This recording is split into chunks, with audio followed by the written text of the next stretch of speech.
Time to get down and dirty with these sweet potatoes.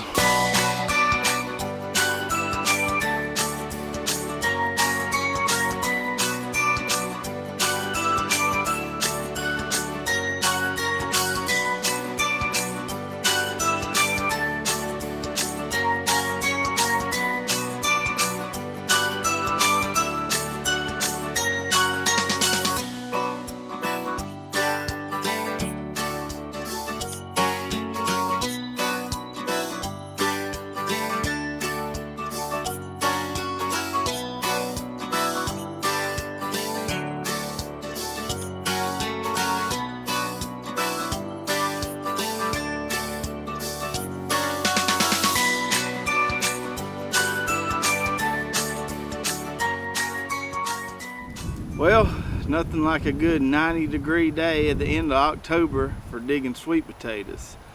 We had 4 rows of sweet potatoes planted here, the Covington variety. Each of these rows are about 40 foot long. I'd already dug 2 rows, and then I got another row dug today. I've just been trying to chip away at it, not do it all at one time, just get a row a day here or so, and sooner or later I'll get them all dug.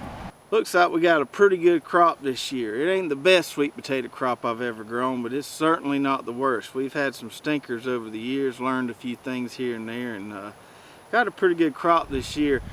This big tub truck here full, my best guess on it without putting on the scales, this thing full of sweet potatoes weighs about 80 pounds, and I've been getting about one of these per 40-foot row, so 80 pounds a 40-foot row, and I'm certainly happy with that.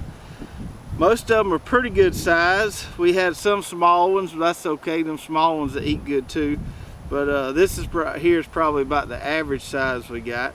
We got some that are extremely big. This one here is probably my biggest one. This one here is about the size of a football. It's absolutely huge.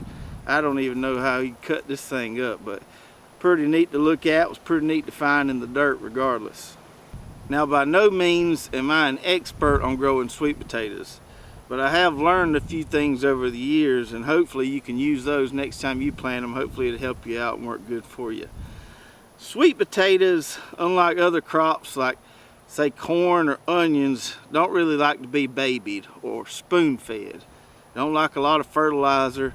They don't really like a lot of water. You kind of just plant them and kind of leave them alone, and they seem to do better that way. In the past, I've made the mistake of using drip irrigation on sweet potatoes and just kept the beds too wet, and they don't do very good like that. It's kind of human nature if you got drip tape on something to want to water it all the time, and so I just quit putting drip tape on them and kind of let Mother Nature take care of the water.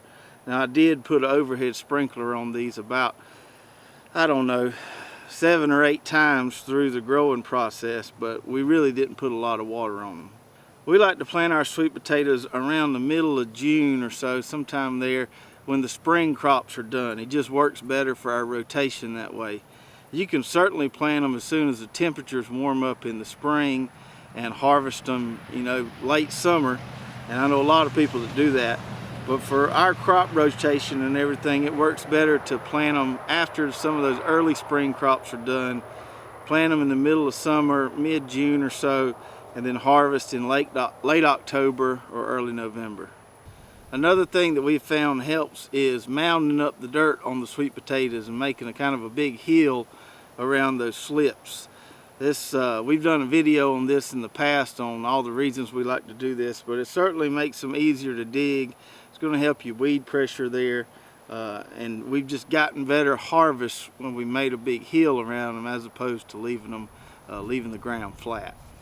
And then this year, something new that we tried was to kind of prune or cut those trailing vines that run off into the middle of the row.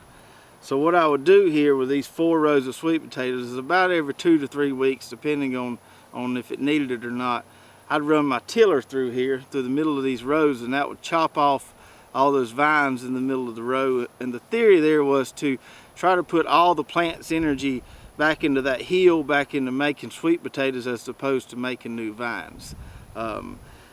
So from what I can tell, that works pretty good. It also certainly makes it easier for harvest because you ain't got near as many vines to clear out of the way. half the battle when digging sweet potatoes is clearing those vines. So certainly made it easier for harvest, and I think we got better sweet potatoes by pruning those vines and keeping everything kind of right on top of that hill.